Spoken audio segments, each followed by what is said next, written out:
जब जब हुकूमत के खिलाफ बगावत का परचम बुलंद हुआ तो इस इलाके के बागियों ने सीधे चंबल का रुख किया। समाई चंबल की घाटी पिछले कई सौ सालों से समाज और कानून के लिए सिरदर्द बनी रही।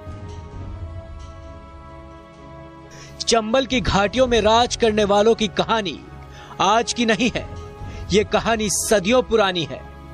बड़ा खुशनसीब माना गया वो जो लौटा पीकर चंबल का पानी। घने जंगल, ऊबड़ खाबड़ घाटियां और कटीली झाड़ियों के बीच जिसने अपनी रियासत बनाई, जिसने हमेशा अपने उसूलों को सबसे आगे रखा, वही कहलाया इस बीहड़ का बागी।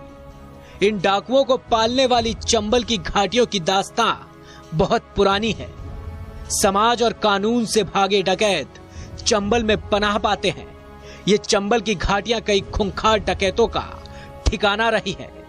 यहां पर बड़े बड़े खूंखार डकैतों ने अपनी पूरी जिंदगी बिताई है। इन घाटियों को कुदरत ने कुछ ऐसे बनाया है कि यहां पर छिपे डाकुओं को ढूंढ पाना पुलिस वालों के लिए कभी आसान नहीं रहा। डाकुओं की जिंदगी में भी कुछ उसूल होते थे जिनकी वजह से चंबल के डकैत अपने को बागी कहलाना ज्यादा पसंद करते थे।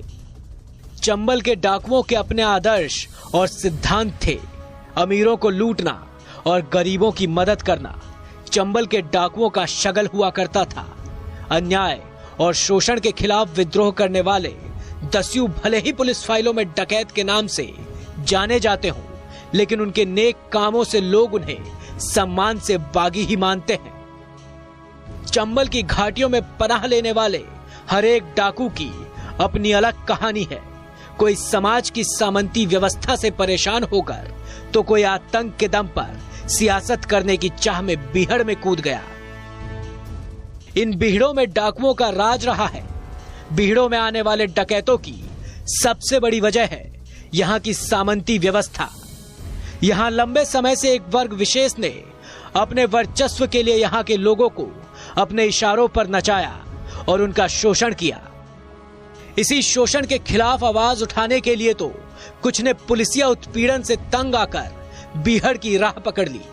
डकैत ददुआ ने 4 दशक पहले आतंक के दम पर सियासत करने की जो परिपाटी शुरू की, वो आने वाले सभी डकैतों के लिए नजीर बन गई और शायद उसी रसूख को पाने की चाह भी कईयों को बीहड़ तक ले आई। लेकिन केवल ददुआ ही आतंक के दम पर सियासत में किंग मेकर बनने में कामयाब रहा। बाकी सभी के ख्वाब कमोवेश अधूरे ही रह गए। वैसे चंबल के कुख्यात चंबल बनने की कहानी की जड़ में ही सियासत है। करीब 1500 साल पहले यूनानी सम्राट सिकंदर की हुकूमत के खिलाफ इस इलाके के लोगों ने बागियों के तौर पर अपना पहला ऑपरेशन चंबल से ही शुरू किया था।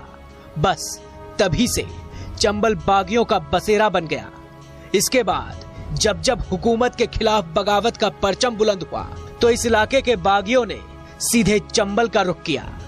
प्रतिष्ठा, प्रतिशोध और प्रताड़ना चंबल के खून में है। ये धरती डाकू भी पैदा करती है और सिपाही भी। कई घरों में तो ऐसा है कि एक भाई डाकू है तो दूसरा भाई सिपाही। Bureau report.